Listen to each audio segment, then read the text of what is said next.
90.0 megahertz पर आप सुन रहे हैं रेडियो ऋषिकेश, जो आपकी अपनी आवाज है। रेडियो ऋषिकेश एक कम्युनिटी रेडियो है। अब वक्त हो गया है हमारे अगले कार्यक्रम कर्मवीर का। रेडियो ऋषिकेश के स्टूडियो में आमंत्रित हैं खास मेहमान श्रीमती नीलम चमोली जी। आप श्यामपुर भट्टोवाला में रहती हैं। आप शिक्षिका हैं। आप बच्चों को योग सिखाती हैं। आप बच्चों के व्यक्तित्व विकास पर कार्य कर रही हैं। आप बच्चों को इंग्लिश ग्रामर सिखाती हैं। आप बच्चों को योग सिखाते हैं। आप बच्चों के समर कैंप लगाते हैं और आप चाहते हैं बच्चे आगे बढ़ें और जीवन में नाम रोशन करें। मैम, आपका स्वागत है रेडियो ऋषिकेश में। धन्यवाद रेडियो ऋषिकेश को मुझे यहाँ पर बुलाने के लिए और मेरे विचारों को साझा करने के लिए। आपने एक शुरुआत की है और लगभग 6 साल से आप बच्चों के व्यक्तित्व विकास पर कार्य कर रहे हैं। आप पहले राजकीय प्राइमरी स्कूल में बच्चों को फ्री एजुकेशन देते थे। ये जो जर्नी स्टार्ट की है, ये जो शुरुआत हुई है, कोई एक विचार आपके पास आया होगा और उस विचार को आपने क्रियान्वित किया। कैसे क्या है ये सब कुछ, और इस अपने सफर के बारे में हमारे श्रोताओं को जरूर बताइए। देखिए, जो हमारी लाइफ है ना, वही सबसे बड़ी पाठशाला होती है। हम अपने घरेलू जीवन में ही बहुत कुछ सीख जाते हैं अपने बच्चों को देख करके। जो हमने उनके पालन पोषण में अच्छा किया होता है या उनके पालन पोषण में हमने कुछ कमी रखी होती है, वही हमारे को सीख देती हैं। कई बार जब बचपन में बच्चों को डांटा या उन्हें उनकी गलती भी नहीं होती थी तो उनको मैं डांट दिया करती थी, तो बच्चे बाद में बोलते थे कि मम्मी हमारी गलती नहीं थी फिर भी आपने डांट दिया। तो उस चीज़ का भी मुझे अभी भी मलाल होता है, कई चीज़ों का, कि सच में मैंने गलत किया। तो उन बातों को सुधारने के लिए ही समझिए कि जो मैंने अपने परिवार में सीखा, मैं उनको समाज तक लाना चाहती हूँ। और जो कमी अपने बच्चों के लालन पालन में रही है, तो दूसरे बच्चों में ऐसा ना हो, उनके विकास अच्छे ढंग से हो, वो अच्छा सीख सकें, उनको मैं अच्छा सिखा सकूं। यहीं से मुझे शिक्षा मिली है। जब आपने शुरुआत की, आपने बताया है कि 6-7 साल पहले आपने इस नेक कार्य की शुरुआत की। जो पहला दिन था, उस दिन आप क्या सोच रहे थे जब आप एक शिक्षक के पास गए कि मैं आपके स्कूल में फ्री एजुकेशन देना चाहती हूँ? तो उनका क्या जवाब था, क्या प्रतिक्रिया थी, और आप क्या सोच रहे थे उसमें? सच कहूँ पंडित जी, तो वो आश्चर्यजनक दिन था। मुझे नहीं मालूम, मैं घरेलू काम जो अपने किचन के एक लेडीज़ के होते हैं, मैं उन्हें निपटा रही थी।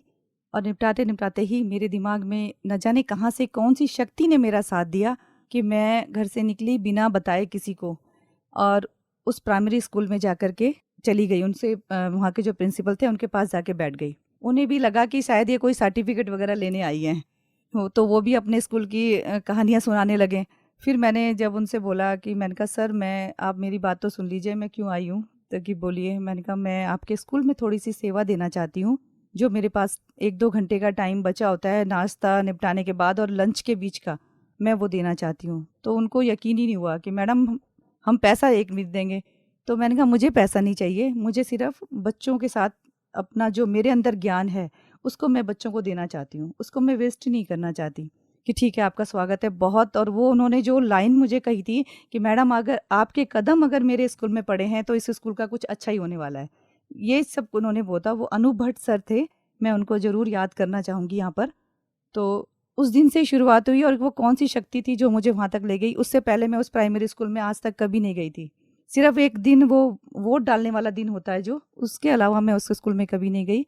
लेकिन उस दिन मैं गई तो वो मुझे अच्छा रिस्पांस मिला। और उस दिन जब उन सर ने मुझे मेरा एक वार्म वेलकम किया, बहुत अच्छे ढंग से मेरे को सम्मानित किया, तो मेरा उत्साह और बढ़ गया। तो मुझे लगा यार ये सही काम है, ये तो अच्छा काम है मैं जो कर रही हूँ, इसका मतलब ये सामने वाले जो खुश हो रहे हैं। उस दिन से मेरी शुरुआत हुई और मैंने बच्चों के साथ अपना दिन बिताने लगी, उनको सिखाने लगी, और मुझे भी ऊर्जा उनसे मिलने लगी। बहुत सही बात कही है कि जब हम बच्चों के बीच में काम करते हैं तो हम एक नई ऊर्जा से भर जाते हैं। बच्चे ऊर्जा के स्रोत हैं, बच्चे ऊर्जा के पुंज हैं, क्योंकि बच्चे निस्वार्थ होते हैं। बच्चों के पास कोई स्वार्थ नहीं होता है और बच्चे आगे बढ़ना चाहते हैं। जब हम बच्चों के बीच कार्य करते हैं तो हम ऊर्जा से भर जाते हैं। मैं आपसे जानना चाहूँगा कि जो आपने पढ़ाई लिखाई की है, जब आप पढ़ाई लिखाई कर रहे थे, जब आप पढ़ रहे थे, तो आपने कोई सपना बुना होगा। क्या सपना था? कि आप यही सोचते थे कि मुझे बच्चों के बीच में पढ़ाना है, या कुछ और सपना था आपका? नहीं, ऐसा तो कोई सपना नहीं था। एक टीचर बनने का सपना था बस मेरा, पहले से ही था कि मैं टीचर बनूंगी। तो कुछ टाइम स्कूल में मैंने पढ़ाया भी है, लेकिन पारिवारिक तालमेल नहीं बैठ पाया, मुझे छोड़ना पड़ा। तो लेकिन मैंने उसको मलाल नहीं किया कभी कि मैंने ये कर दिया, क्योंकि एक ये परिवार को चलाना भी सबसे बड़ा काम होता है। अगर मेरे बच्चे लायक बन गए तो मेरा जीवन सफल हो गया, क्योंकि हमारे बच्चे ही हमारी सबसे बड़ी पूंजी होती हैं। तो मुझे उस बात का कभी नहीं मलाल है कि मैंने जॉब क्यों नहीं करी।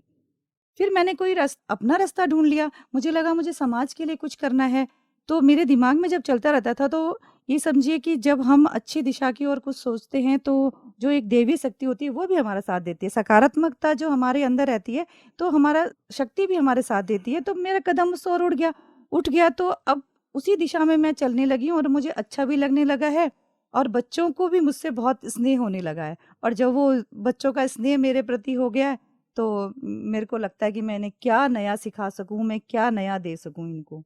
नीलम जी, जैसा कि आप बता रहे हैं कि निस्वार्थ भाव से आप बच्चों के बीच में कार्य करते हैं और आप चाहते हैं कि इन बच्चों का भविष्य उज्जवल हो। जब आप अपने को बच्चों के बीच में पाते हैं और बच्चे आपसे बड़े स्नेह से बात करते हैं, बच्चे के चेहरों पर मुस्कुराहट होती है, तो आपके मन में क्या चल रहा होता है? मैं तो सब कुछ भूल जाती हूँ, मुझे लगता है कि मैं इस दुनिया की ही नहीं हूँ।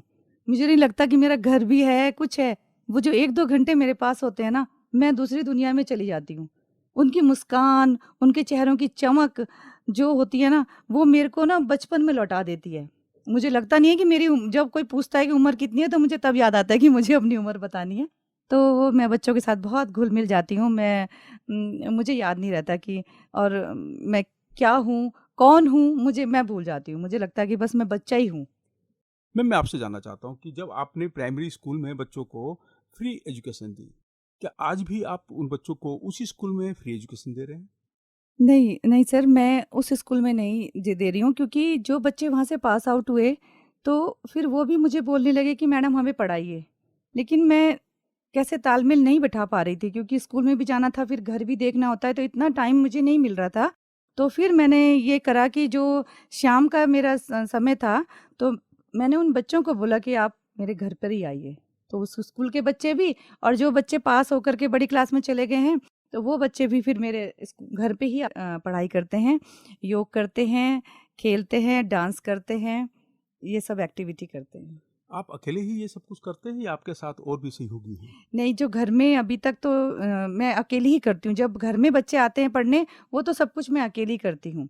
लेकिन जो अभी समर कैंप लग रहा है, उसमें मेरे साथ मेरे सहयोग कर रहे हैं विशन सिंह रांगड़ जी, जो रिटायर्ड वारंट ऑफिसर हैं। अच्छा, बिशन सिंह रांगड़ जी जो आर्मी से वारंट ऑफिसर रिटायर्ड हैं, वो आपको सहयोग कर रहे हैं। जी। जो समर कैंप है, उसमें क्या कर रहे हैं आप आजकल? क्या सिखा रहे हैं बच्चों को? समर कैंप में बच्चे 5:30 बजे से पहले ही ग्राउंड में पहुंच जाते हैं और वहाँ पर हम लोग बच्चों को पहले पूरे ग्राउंड का चक्कर लगवाते हैं, जॉगिंग मतलब वो ये वार्म अप कराते हैं। उसके बाद थोड़ी बहुत छोटी-मोटी एक्सरसाइज करा करके, और कुछ बच्चे जैसे उसमें बड़े भी हैं, 12th पास बच्चे भी वहाँ पे आते हैं, तो उनके अंदर आर्मी का जैसे क्रेज होता है, तो वो जो आर्मी वाली एक्टिविटीज़ होती हैं या एक्सरसाइजेज होती हैं, तो वो भी उन्हें करवाते हैं। पुशअप वगैरह करना ये, और उसके बाद हम योग भी मैं उन्हें कराती हूँ बच्चों को। सूर्य नमस्कार, ध्यान लगाना, प्राणायाम जितने हैं मैं उनको सब कुछ कराती हूँ। और उस 1 हफ्ते के बीच में 1-2 दिन ऐसे रखे होते हैं कि जब जिसमें हम गेम भी खेलते हैं। तो जो हमारे पुराने गेम जो लुप्त हो चुके हैं, खो-खो, कबड्डी, पिट्ठू और ये रुमाल उठाने वाला और बाग-बकरी वगैरह, इस तरह से जो भी गेम हैं, वो वापस उनको सिखा रहे हैं और उन्हें बहुत अच्छा लग रहा है। उन्हें बहुत आनंद आ रहा है उन सब चीज़ों को करने में, और उनसे ज़्यादा आनंद हमें आ रहा है। नीलम जी, जो आप अभी खेलों के बारे में बता रहे हैं, तो जब मैं सुन रहा हूँ रुमाल उठाना, खो-खो, कबड्डी, इससे मैं अपने बचपन में लौट जा रहा हूँ। मुझे वो याद आ रहा है वो समय स्कूल का, जब हम गोल घेरा बनाकर हम लोग रुमाल उठाया करते थे। इसी तरह कर रहे हैं जी, बच्चे? जी। तो मैं आपसे जानना चाहूँगा नीलम जी कि जब हम किसी में बदलाव की उम्मीद करते हैं, जब हम किसी में बदलाव लाने की कोशिश करते हैं, आप बच्चों के जीवन में बदलाव लाने की कोशिश कर रहे हैं, आप उनका भविष्य उज्जवल बनाने की कोशिश करते हैं, तो उनके साथ-साथ हमारे जीवन में भी बदलाव आता है। तो पहले दिन से और आज तक आप अपने आप में कितना बड़ा बदलाव देखते हैं? मेरे अंदर तो बहुत बदलाव आया है। मैं एक्टिव हो गई हूँ। जब से मैं उन बच्चों के साथ टाइम स्पेंड कर रही हूँ, तो मेरे अंदर भी एक्टिवनेस आ गई। मुझे जल्दी-जल्दी काम निपटाना है घर का, मुझे ये भी करना है, वो भी करना है और मुझे बच्चों के साथ भी जाना है। तो एनर्जी आ गई है। और उन बच्चों की मुस्कान देखने के लिए ललायित रहती हूँ कि कब मैं उन बच्चों के बीच में जाऊँगी। उनके अंदर तो आएगा ही बदलाव, क्योंकि वो तो एक कच्ची मिट्टी है। उन्हें तो हम जैसा ढालेंगे, वो वैसा ढल जाएँगे। तो ये हमारा बड़ों का फ़र्ज़ है कि हम उन्हें अच्छी दिशा दें, अच्छी दशा दें। तो ये तो है, लेकिन उसके उससे ज़्यादा हम जो मैच्योर हो गए हैं, हमारे अंदर भी बहुत बदलाव आता है, सॉफ्टनेस आती है। मुझे तो सबसे ज़्यादा ये लगा कि मेरे अंदर ना सॉफ्टनेस आई है बच्चों के साथ, उनके साथ मीठा बोलना, उनके साथ मुस्कुरा के बोलना, और ये सब कुछ परिवर्तन मेरे अंदर भी आया है। और मैं उन बच्चों से भी यही कहती हूँ कि हमेशा अच्छा बोलें, अच्छी भाषा इस्तेमाल करें, अच्छा व्यवहार करें। तो वो उनको सिखाते-सिखाते मैं भी सीख गई। बहुत सही बात कही है आपने कि बच्चों के साथ जब हम रहते हैं तो हमें में भी बदलाव आ जाता है, जो सॉफ्टनेस की आप बात कर रहे हैं, क्योंकि बच्चों के साथ तो बड़े स्नेह से बात की जाती है, बच्चों के साथ कई बार बच्चा भी बनकर बात की जाती है। ये बहुत अच्छी जानकारी आपने हमें दी है। आगे जो भविष्य की जो योजनाएं हैं बच्चों के साथ मिलकर, इस जो आपने एक पहल की है, इसको आगे बढ़ाने की क्या और योजनाएं हैं? इसमें ये योजना है कि जैसे देखिए, मैं बच्चों को हमेशा कहती रहती हूँ कि आप अभी समर कैंप में आए हैं, तो ये मत सोचिए कि आप 1 महीने का हमारा साथ है। हम आपके साथ सदैव के लिए जुड़ गए हैं। तो आपको जब भी कोई दिक्कत हो, जब भी कोई परेशानी हो, जब भी आपको कोई किसी फॉर्म भरना हो, कहीं आपको किताबों की दिक्कत हो रही हो, कहीं फ़ीस की दिक्कत हो रही हो, हमें अपने साथ खड़ा हुआ महसूस करना। और लेकिन उसी बच्चे की मदद करूँगी जो कुछ करना चाहेगा। कहीं जैसे बच्चों को जानकारी नहीं होती है कि किस-किस चीज़ के फॉर्म भरने हैं, तो मैं उनको वो भी गाइड करती हूँ कि इस समय इस चीज़ के फॉर्म आए हैं, इन बच्चों का जिसमें इंटरेस्ट है, आर्मी के फॉर्म आए हैं, नवोदय विद्यालय के फॉर्म आए हैं, इस तरह से आए हैं, तो उनको उस संबंध में भी गाइड करती हूँ। और बुक्स जो अवेलेबल मेरे पास होती हैं, जैसे मेरे बच्चों ने जब पढ़ा, तो उनकी जो बुक्स पढ़ी हैं, तो मैं उनको वो भी देती हूँ। और अगर ज़रूरत पड़ती है, तो बाज़ार से ला कर के भी मैं उन्हें वो बुक्स दिला देती हूँ कि मतलब आपको जिनको दिक्कत है। तो इस तरह से मैं ये हूँ कि मतलब बच्चे आगे बढ़ें, और अगर जिन बच्चों को फाइनेंशियली कोई दिक्कत है, तो वो मेरे से संपर्क कर सकते हैं। बहुत सही जानकारी आपने दी है कि जिन बच्चों को अगर आर्थिक दिक्कत कुछ आ रही है पढ़ाई को आगे बढ़ाने में, तो वो आपसे मदद ले सकते हैं, आपसे सहयोग ले सकते हैं। एक सवाल और है मैम कि बच्चे तो आपके पास आते हैं, बच्चे पढ़ाई भी करते हैं, बच्चों का जो व्यक्तित्व विकास पर भी आप काम कर रहे हैं। जो पेरेंट्स हैं, जो अभिभावक हैं, उनकी क्या प्रतिक्रिया होती है? उनकी प्रतिक्रिया तो अच्छी है, जब वो अपने बच्चों को भेज रहे हैं, तो ये नेचुरल है कि वो बड़े लगन से जब सुबह-सुबह बच्चों को उठाते होंगे 5 बजे और उन्हें फ्रेश करके बच्चों को वहाँ भेजते हैं, तो इसका मतलब डेफ़िनेटली वो मुझ पर विश्वास कर रहे हैं। तो जब जो उनका विश्वास है, वो मेरे को और ताकत दे रहा है।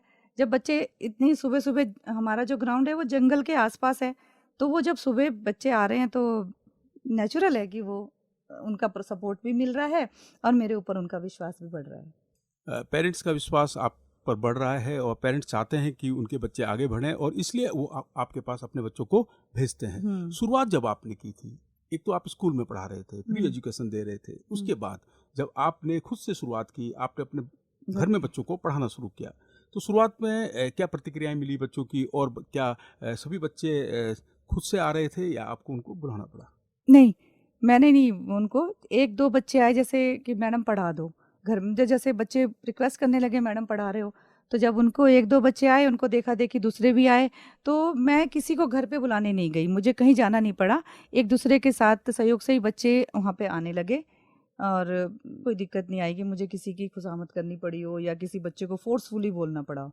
तो अभी भी अब जैसे छुट्टियों में अभी पढ़ाई-वढ़ाई का बंद है, तो अब फिर से बच्चे करने लग गए हैं कि मैम आप ट्यूशन कब से पढ़ाओगे, आप पढ़ाओगे कब से? तो वो सब कुछ फिर से, जब इसका मतलब उनका इंटरेस्ट है मुझसे पढ़ने में, या मैं अच्छा सिखा पाती हूँ या नहीं, लेकिन वो अच्छा ले पाते हैं शायद मुझसे। बहुत सही जानकारी। 90.0 मेगाहर्ट्ज़ पर आप सुन रहे हैं रेडियो ऋषिकेश जो आपकी अपनी आवाज़ है। मैम जो बच्चे आपके पास आते हैं, उनमें बेटियाँ कितनी हैं? हाँ, अधिकतर बेटियाँ हैं और उनके अंदर बहुत उत्साह है। सीखने की उनके अंदर जो ललक है ना, तो बहुत, मतलब मैं पेरेंट्स को भी जब कभी मेरे से मिलने आते हैं ना, तो मैं उनसे यही बोलती हूँ कि इनके सपने मरने मत देना। अगर आपको कुछ भी तकलीफ़ हो मुझसे बोलना, लेकिन इनके सपनों इनकी उड़ान जारी रखना। तो उनके अंदर बहुत क्रेज़ होता है सीखने का, मैडम डांस सिखाइए, योग कराइए, पढ़ने का भी बहुत है बेटियों के अंदर, तो अधिकतर बेटियाँ ही हैं। इसमें 30-40 बच्चे हैं, तो ज़्यादातर ज़्यादा बेटियों का ही है। बहुत सही बात कही है आपने कि बेटियां जो हैं वो आपके पास ज़्यादा आती हैं और पढ़ने की बात भी कहती हैं और वो अलग एक्टिविटी की बात भी कहती हैं। वो कहती हैं हमें डांस सिखाइए, हाँ, हमें गाना सिखाइए और भी तरह की एक्टिविटीज़ वो हाँ, सब सीखना कुछ चाहती सीखना हैं। चाहती हैं। एक सवाल है आपसे, जो कौशल विकास की हम बात करते हैं, हम स्किल डेवलपमेंट की बात करते हैं, कितना ज़रूरी है बच्चों के लिए? बच्चों के लिए तो बहुत ज़रूरी है कि एक तो अगर बेस उनका अच्छा बन जाएगा, तो उनका भविष्य नेचुरल सुधरा हुआ है। अगर हम उनको अभी से किसी उनको अच्छी गाइडेंस मिल जाए, अच्छा उन्हें समझाने वाला मिल जाए, तो भविष्य उन बच्चों का क्या, हमारा भविष्य सुधर गया समझिए। तो स्किल तो डेवलप होनी चाहिए, जो उनके अंदर स्किल है उनको उसके बारे में गाइड करना बहुत ज़रूरी है। मैं भी ऐसे ही करती हूँ, मैं बच्चों को देखती हूँ कि इसका रुझान किस तरफ है, तो मैं उसको मोटिवेट करती हूँ उस बात के लिए कि आपको इसी लाइन में जाना चाहिए। जैसे एक बेटी मेरे पास आती थी, तो उसका मैथ्स बहुत अच्छा था, जब मैं उससे सवाल कराती थी, लेकिन उसने दूसरा कोई सब्जेक्ट लिया हुआ था कि नहीं मैडम हम ये लेंगे। मैंने कहा बेटा तुम्हारा ना अच्छा है मैथ्स, और साइंस से अगर तुम 10th कर लोगी, बहुत गरीब परिवार की थी, तो मैंने कहा तुमको ना तुम किसी भी लाइन में जाओगी तो जब तक तुम इससे कर लोगी, तो तुम अगर तुम जॉब भी नहीं करोगी तो तुम घर में बच्चों को, 2 बच्चों को ट्यूशन भी पढ़ाओगी ना, तो तुम्हारी आजीविका चल जाएगी। तो इस तरह से फिर उसे मैथ्स दिलवाई मैंने कहा मैं पढ़ाऊंगी, तुम इस सब्जेक्ट को चेंज करो, ये तुम्हारे यूज़फुल नहीं है। तो उसने फिर मैथ्स ली और वो फिर मेरे साथ, मैं उसको कराती थी थोड़ा-थोड़ा। तो उसने करती थी, आता था, लेकिन बस वही होता है कि एक बच्चों के अंदर सब कुछ होता है सर, सब कुछ उनको आता है, लेकिन उनके पीठ में हाथ रखने वाला होना चाहिए एक। बस अगर वो उनकी पीठ थपथपाने वाला मिल जाए ना, तो वो पूरी दुनिया समेट सकते हैं बच्चे। तो यही काम बस मैं कर रही हूँ, मैं कुछ भी नहीं कर रही हूँ उनके लिए, मैं उनकी पीठ में हाथ रख रही हूँ बस। सही जानकारी आपने दी है। नीलम जी कह रही हैं कि मैं बच्चों की पीठ थपथपाती हूँ, उनको प्रोत्साहित करती हूँ कि बेटा आगे बढ़ना है, तुम्हें आगे बढ़ना है और कोई भी दिक्कत आती है तो मैं हूँ ना, ये कांसेप्ट पे जब आप काम करते हैं, हम हैं ना के कॉन्सेप्ट पे जब आप काम करते हैं तो बच्चे आगे बढ़ते हैं, सीखते हैं। आप तो 40 बच्चों को पढ़ा रहे हैं और 7 साल से बच्चों को आप पढ़ा रहे हैं। बहुत सारे बच्चे आपके आस-पास आए होंगे और आगे बढ़ते रहे होंगे। बच्चों के जो सपने हैं, क्या सपने हैं बच्चों के? क्या सोचते हैं बच्चे? नहीं, अभी उनसे बात करो तो वो डॉक्टर बनना चाहते हैं, वो अधिकतर बच्चे तो ख़ैर फ़ौजी बनना चाहते हैं। और ये बात बड़ी अच्छी लगती है कि देश सेवा के लिए उनके अंदर जज़्बा है। और हम वही मोटिवेट करते हैं, जो मेरे साथ सहयोग कर रहे हैं रांगड़ जी, तो वो वही उनको डेवलप कर रहे हैं। तो मैं उनको यही सिखाती हूँ और ये बताती हूँ कि फ्लेक्सिबिलिटी अपनी बॉडी में लाने के लिए आप योग कीजिए, अपने मन को शांत करने के लिए योग कीजिए, आपको गुस्सा नहीं करना है, आपको किसी बात में सही सोचना है। तो यही चीज़ें हम कर रहे हैं, और संस्कार भी हम ऐसे नहीं है कि हम उन्हें एक्सरसाइज़ सिखाते हैं, उन्हें संस्कार भी सिखाते हैं कि अपने बड़ों से कैसे बात करनी है। सामने अगर आपका टीचर कुछ बोल रहा है तो आपको उसकी बात को कितने ध्यान से सुनना है, बीच में बात नहीं करनी है, अपने घर में कैसा बिहेव करना है, कैसे शब्दों का इस्तेमाल करना है, हम उन्हें संस्कार भी पूरे सिखाते हैं। और इन बच्चों के साथ मैं तो ये कहूँगी कि मेरे अंदर जो ऊर्जा आई है, इन बच्चों से ही आई है। आप खुद सोचिए कि दूसरे देखने वाले या लोगों के मन में क्या विचार आता होगा। ये एक, और मैं कल अपने हस्बैंड से भी ऐसे ही डिस्कस कर रही थी। मैंने कहा आप ऐसे सोचो, लेकिन मैंने अब तक इस बात में नहीं सोचा, लेकिन मैं आज सोच रही हूँ कि इतने बड़े गाँव में एकमात्र मैं हूँ जो उस ग्राउंड में उन बच्चों के साथ उछल-कूद मचा रही होती हूँ या खेल रही होती हूँ। तो मैंने कहा इस परिवेश के लिए, मैंने कहा ये ज़रूर परिवर्तन लाएगी ये बात। कल अगर मैं ये ना कर पाई तो ज़रूर कोई ना कोई लेडी, कोई ना कोई लड़की इस प्रथा को आगे ज़रूर बढ़ाएगी। तो कहीं न कहीं उन लोगों को भी ये सीख, सबके लिए सीख भी है ये। क्योंकि कोई ना कोई एक ही होता है जो कदम बढ़ाता है आगे, पहला, बाकी तो पीछे चलने वाले बहुत हो जाते हैं। नीलम जी कह रही हैं कि हमने पहल की है और ये पहल सफलता की ओर बढ़ भी रही है क्योंकि आप बच्चों में परिवर्तन देख रहे हैं। सबसे बड़ी बात है कि आपने सपने जगाए हैं, बच्चों के सपने जगाए हैं। आज अधिकतर बच्चे फौज में जाना चाहते हैं, हमारी आर्मी में जाना चाहते हैं, डॉक्टर बनना चाहते हैं, कोई इंजीनियर बनना चाहता है कि बेटा ये लक्ष्य है और इस लक्ष्य की ओर आप बढ़िए और हम आपके साथ खड़े हुए हैं। यही बात है नीलम जी? हाँ, बिल्कुल यही है। मतलब यही है कि सपने ना मरने दें, क्योंकि मैंने भी नहीं मरने दिए अपने सपने, और मेरा परिवार का मेरे को बहुत सपोर्ट मिला, मेरे हस्बैंड का मुझे बहुत सपोर्ट मिला। मैं अगर कभी हताश भी हुई तो उन्होंने कहा नहीं, नहीं तुम कर सकती हो। तुम कर सकती हो। तो वही चीज़ मैं उन बच्चों को दे रही हूँ कि भई तुम कर सकते हो, जब मैं कर सकती हूँ तो तुम भी कर सकते हो। तो यही कारण है कि मैंने अब तक पढ़ाई नहीं छोड़ी। मेरे हस्बैंड ने कहा कि चलो जॉब नहीं कर पाई, लेकिन पढ़ाई नहीं छोड़नी है। तो वो मुझे मोटिवेट करते रहते हैं, नहीं, नहीं भर लो फॉर्म हो जाएगा। मैंने नहीं मुझसे नहीं होगा, मुझसे नहीं, नहीं, नहीं हो जाएगा, कुछ नहीं है ये। अभी भी मैं इस उम्र में भी मैं अब एमए मास कॉम, एमए जेएमसी कर रही हूँ। तो ये भी लोगों के सीखने के लिए बहुत कुछ है कि अपने सपनों को मरने मत दें।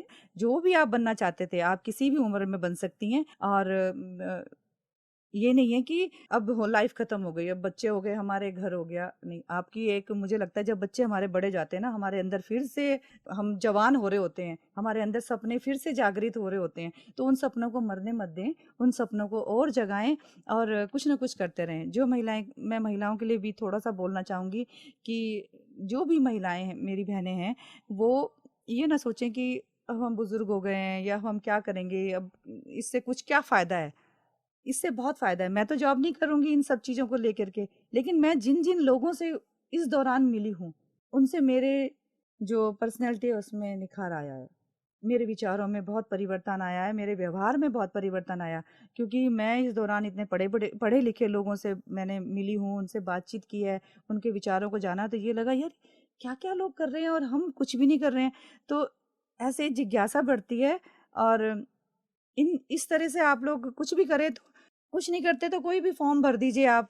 आगे पढ़ाई को जारी रखिए। पढ़ाई जारी करेंगे तो आप कुछ पढ़े-लिखे लोगों से आपकी मुलाकात होगी, ज़रूर होगी। तो ये मैं चाहती हूँ। और महिलाओं से एक निवेदन और है कि आप अपने पे ध्यान दें, अपने को निखारने पे ध्यान दें। अपने अंदर जो भी तुम्हारी खूबियाँ हैं, उनको उनको निखारने का प्रयास करें, उनको सँवारने का प्रयास करें। और अगर एक महिला सँवर गई, एक महिला निखर गई, तो पूरा परिवार निखरता है, पूरा समाज निखरता है, बच्चे सब बहुत सुंदर और बहुत अच्छे खिल के आते हैं। 90.0 मेगाहर्ट्ज़ पर आप सुन रहे हैं रेडियो ऋषिकेश और इस समय हम मुलाकात कर रहे हैं श्रीमती नीलम चमोली जी से। आपका कहना है कि सपनों को मरने मत दीजिएगा, सपनों को जिंदा रखिएगा, क्योंकि सपने आपको भविष्य की राह दिखाते हैं। पढ़ाई के लिए कोई उम्र नहीं होती है। आप आज भी पढ़ रहे हैं और बच्चों के बीच में भी काम कर रहे हैं। आपका कहना है कि पढ़ाई लिखाई कभी खराब नहीं जाती है, पढ़ाई लिखाई आपको आगे बढ़ने का हौसला देती है। मैम, जब आप बच्चों के बीच में होते हैं, बच्चों के बीच खेलते हैं, आप बता रहे हैं कि सुबह 5 बजे आप फील्ड में पहुंच जाते हैं और बच्चे आपके आस-पास दौड़ते हुए दिखते हैं। आप फिर से बचपन में मुझे लगता है लौट जाते हैं। बचपन की वो कौन से दृश्य हैं जो आपको दिखते हैं, जो आप याद करते हैं? बचपन बचपन तो मुझे लगता है सबका एक जैसा ही होता है। लेकिन आजकल के बच्चों के पास ज़्यादा सुविधाएँ हो गई हैं। आजकल बच्चे मोबाइल में रहते हैं ज़्यादातर और अपना टाइम इसमें व्यतीत करते हैं। तो लेकिन हमारे टाइम पे ये सब कुछ नहीं था। हमारे टाइम पे तो हम पेड़ों पे, मिट्टी में और ऐसे ही इसी तरह का जीवन जीते थे। और सच मानिए तो मैं आज भी वैसे ही जी रही हूँ, क्योंकि वहाँ पे मैदान में पेड़ हैं, घास है, सूर्य की रोशनी सुबह-सुबह पड़ती है। तो ये लगता है कि मैं दोबारा से अपने बचपन में आ गई हूँ। और बच्चे उस दौरान जो वो मोबाइल को घर छोड़ के आते हैं ना, तो वो मुझे बहुत अच्छा लगता है। क्योंकि बच्चों ने मोबाइल में ही दुनिया को समेट लिया अपना। जो सुबह का वातावरण होता है ना, उसमें साँस लेना उन्होंने छोड़ दिया। तो ये चीज़ मुझे बहुत अच्छी लगी कि बच्चों का मोबाइल को छुड़वाना भी एक मेरा मोटिव है कि वो थोड़ा-सा कम करें। तो हमारे टाइम में मोबाइल नहीं था, हम ऐसे ही गेम खेलते थे जैसे आज खेल रहे हैं, तो मैं उसी चीज़ को आज दोबारा कर रही हूँ, तो मेरा तो बचपन वापस ही आ गया है। तो बिल्कुल सही कहा आपने। और बचपन की यादें ताज़ा हो रही हैं और सुबह मैदान में दौड़ लगाना, वो पहले ज़माना था। हम लोग के घर के पास मैदान हुआ करते थे और हम उनमें दौड़ लगाते थे। मैदान ही मैदान हुआ अ, करते थे ना। पहले मैदान बड़े थे, हुँ। अब तो खेल के मैदान स्क्रीन साइज़ हो गए हैं। बच्चे मोबाइल पर गेम खेल रहे हैं और सबसे इम्पोर्टेंट बात आपने जो बताई है कि बच्चों को मैं मोबाइल से दूर रखने की कोशिश करती हूँ, क्योंकि जब बच्चे प्रकृति से सीखते हैं, जब नेचर से जो व्यक्ति सीखता है, वो आगे बढ़ता है। 90.0 मेगाहर्ट्ज़ पर आप सुन रहे हैं रेडियो ऋषिकेश, जो आपकी अपनी आवाज़ है। इस समय हम मुलाकात कर रहे हैं श्रीमती नीलम चमोली जी से। आप श्यामपुर भट्टोवाला में रहते हैं, आप योग शिक्षिका हैं। योग के बारे में जानना चाहेंगे। आपने कब सीखा योग और आपने इसकी शुरुआत की? आज से मतलब ये समझिए 10 साल पहले, 10-11 साल पहले तो यही कि कुछ करना था। अब खाली हूँ तो क्या करें? तो योग के एक हमारी जो मेरी गुरु है सुनीता खंडूड़ी जी, तो मैं उनसे मुलाकात की कि वो कहीं पे कैंप लगाया करती थी, तो मैं भी जाने लगी। तो उन्हें अच्छा लगा कि मतलब मुझे देख कर के उन्हें अच्छा लगा कि इसका इंटरेस्ट बहुत है। तो वो मुझे मोटिवेट करने लगी फिर, मतलब खुद ही कि तुम बहुत अच्छा, तुम्हारे अंदर जिज्ञासा है सीखने की, करने की, तो तुम अपनी तरफ ही लगाओ। अपने घर में दूर जाना पड़ता था, तो ऐसा करो कि अपने घर के पास ही कहीं इकट्ठा करो लेडीज़ को, और मैं वहीं आऊँगी सिखाने। तो मैंने कहा ठीक है। फिर मैंने अपने घर पे शुरुआत करी कि मैंने अपने घर से ही योग क्लासेस की शुरुआत करी। लेडीज़ को इकट्ठा किया कि आप आइए। सर्दियों का टाइम था, 1 जनवरी से। तो मैंने कहा मैडम आप आएँगी योग कराने के लिए? मैंने इकट्ठा कर दिया। तो वो कहीं जा रखी थी। तो मैंने कहा मैंने तो कल से क्लास शुरू करनी है योग की, आप हो नहीं, तो कि क्या करें नीलम, चेंज कर देते। मैंने कहा चेंज तो मैं नहीं करूँगी अब। आज से योग क्लास चाहे जैसी भी शुरू हो, लेकिन मेरे घर में योग क्लास शुरू होगी 1 तारीख से। फिर लेकिन वो 1 तारीख को वो घर पे पहुँच गईं। तो मैंने कहा दीदी आप तो वहाँ थी, आप तो आई नहीं। कह रही जो जिस लहजे से और जिस उत्साह से तुमने बोला था ना कि मैं तो ये करूँगी आज, अगर आप नहीं भी आएँगी तो कोई बात नहीं। तो मुझे लगा जब इसके अंदर इतनी जिद है, तो मैं इसकी जिद को क्यों मरने दूँ? मैं पतंजलि से अपना जो उनका कैंप था, जो बुलाए गए तो गुरु थी वो, तो वहाँ छोड़ कर के वो मेरे लिए वहाँ पर पहुँची। कह रही मुझे लगा कि इसके अंदर ये जिद है, अगर मैंने आज ये जिद पूरी नहीं करी तो समझो मैं इससे हार गई। तो वो पहुँची, उस दिन से मेरे घर में कैंप शुरू हुआ और काफ़ी अच्छा चला। लेडीज़ खूब आती थीं, 20-25 लेडीज़ वहाँ पर सीखने के लिए आईं।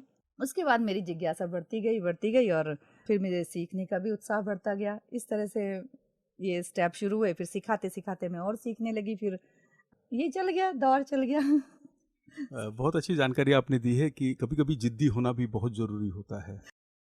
जिद्दी होना चाहिए अच्छे कॉज़ के लिए, अपने सपनों को पूरा करने के लिए, दूसरों के सपनों को पूरा करने के लिए जिद्दी होना भी ज़रूरी ज़रूरी है। है। 90.0 मेगाहर्ट्ज़ पर आप सुन रहे हैं रेडियो ऋषिकेश, जो आपकी अपनी आवाज़ है। अभी हम मुलाकात कर रहे हैं श्रीमती नीलम चमोली जी से। नीलम जी, मैं आपसे जानना चाहूँगा कोई आपका मैसेज जो आप बच्चों को कहना चाहें, बच्चों से कोई आप अपील करना चाहें, तो रेडियो ऋषिकेश आपका स्वागत करता है। मेरा बच्चों से भी और बड़ों से भी, सभी से एक अनुरोध है कि बच्चों से तो ये है कि अपने सपनों को मत मरने दें। कुछ भी कोशिश करें, संघर्ष तो करना ही पड़ता है जीवन में, कोई भी काम आसान नहीं होता। तो उस संघर्ष को जारी रखने के लिए अपने सपनों को मरने मत दें और संघर्ष जारी रखें। अब किसी की मदद लेनी हो, उसमें हिचकिचाएँ नहीं। तो एक ये बच्चों के लिए तो ये है, और बड़ों के लिए ये है कि अगर आपके पास आप संपन्न हैं और आपके पास वक़्त है, तो उसे थोड़ा बहुत दूसरों के लिए या समाज के लिए, असहायों के लिए, ज़रूरतमंदों के लिए ज़रूर खर्च करें।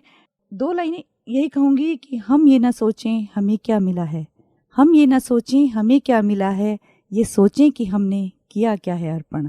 धन्यवाद रेडियो एफएम के लिए, ऋषिकेश के लिए धन्यवाद। 90.0 मेगाहर्ट्ज़ पर आप सुन रहे हैं रेडियो ऋषिकेश, और इस समय हम मुलाकात कर रहे थे नीलम चमोली जी से।